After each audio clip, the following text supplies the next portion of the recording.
तो English grammar की हमारी पहली क्लास में मैं तैयार हूँ। आप तैयार हैं?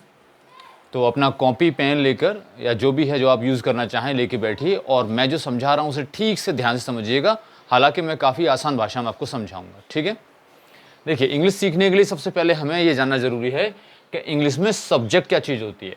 ये रहा सब्जेक्ट, ठीक है? सब्जेक्ट किसे कहते हैं? कोई भी चीज़ हो या फिर जीव। जीव मीन्स जिंदा। कोई भी चीज़ या जीव जो कोई काम करे, या तो वो कोई काम करे या फिर हम उस चीज़ या जीव के बारे में बात करें।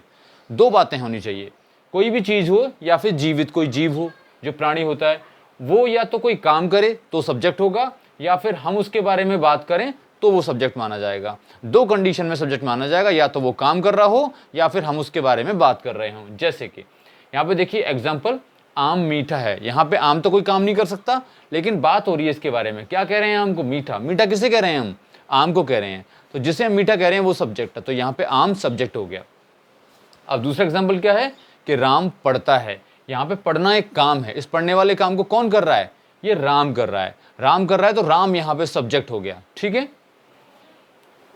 तो इस तरह आपको समझ में आया कि सब्जेक्ट होने की दो कंडीशन है, दो हालात में सब्जेक्ट होता है, या तो उसके बारे में कोई बात हो या फिर वो खुद कोई काम करे। यहाँ पे आम कोई काम नहीं कर रहा है लेकिन इसके बारे में बात हो रही है, इसको मीठा कहा जा रहा है, इस कंडीशन से ये सब्जेक्ट हो गया। और यहाँ पे राम पढ़ता है, राम के बारे में बात नहीं हो रही लेकिन राम काम कर रहा है, तो फिर यहाँ पे राम सब्जेक्ट हो गया। अब इसके बाद नंबर आता है वर्ब का। वर्ब किसे कहते हैं? वर्ब सब्जेक्ट जिस काम को करता है उस काम को हम वर्ब कहते हैं। यानी कि सब्जेक्ट जिस काम को करेगा उस काम को इंग्लिश में वर्ब कहते हैं। एग्जाम्पल, राम पढ़ता है, तो राम यहाँ पे कौन सा काम कर रहा है? पढ़ने का। तो ये पढ़ना जो हो गया वो इंग्लिश में इसको वर्ब कहेंगे, ये वर्ब है यहाँ पे। तीसरा क्या है? ऑब्जेक्ट।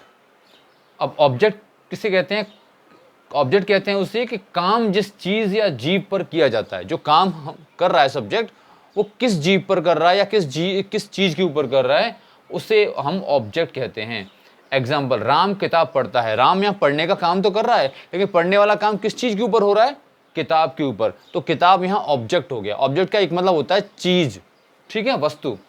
मैं तुमको बुलाऊंगा, यहाँ पे मैं काम तो कर रहा हूँ बुलाने का, लेकिन ये बुलाने वाला काम किस चीज के ऊपर हो रहा है? किस चीज या जीव के ऊपर हो रहा है? वो है तुमको, यानी तुम्हारे ऊपर हो रहा है, सामने जो है उसके ऊपर हो रहा है। तो यहाँ पे तुम जो है वो ऑब्जेक्ट है जिसके ऊपर बुलाने वाला काम हो रहा है, ठीक है? उम्मीद है आप समझ गए होंगे। इसमें एक बार दोबारा रिपीट कर देते हैं। सब्जेक्ट होता है वो जिसमें दो हालात होते हैं कि या तो वो कोई काम करे, या चाहे वो कोई चीज हो या फिर कोई जीवित प्राणी हो, चाहे वो जानवर या इंसान, कोई भी हो सकता है।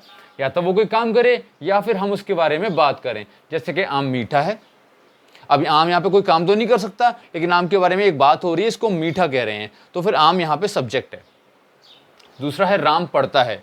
राम यहाँ पे जीव है, जिंदा है, तो राम यहाँ पे काम कर रहा है, ये काम कर सकता है। राम यहाँ पे काम कर रहा है पढ़ने का, तो पढ़ने वाले काम को कौन कर रहा है? राम। तो राम इस हालत में सब्जेक्ट हो गया क्योंकि ये काम कर रहा है। दूसरा वर्ब। वर्ब किसे कहते हैं? ये सब्जेक्ट जिस काम को करता है उस काम को ही इंग्लिश में वर्ब कहते हैं। जैसे कि राम पढ़ता है, तो राम यहाँ पे काम कर रहा है पढ़ने का, तो ये पढ़ना जो है इंग्लिश में इसको वर्ब कहेंगे हम, ठीक है? फिर आता है ऑब्जेक्ट।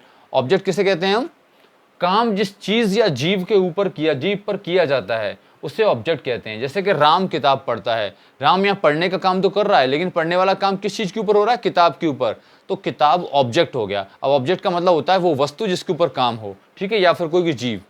दूसरा है मैं तुमको बुलाऊंगा। अब यहाँ पे मैं जो है बुलाने वाला काम तो कर रहा हूँ लेकिन किसके ऊपर कर रहा हूँ? ये वाला काम ये कर रहा हूँ तुम्हारे ऊपर, तुमको बुलाऊंगा, ठीक है? तो फिर इस हिसाब से ये ऑब्जेक्ट हो गया, जो तुमको हो गया ये ऑब्जेक्ट हुआ।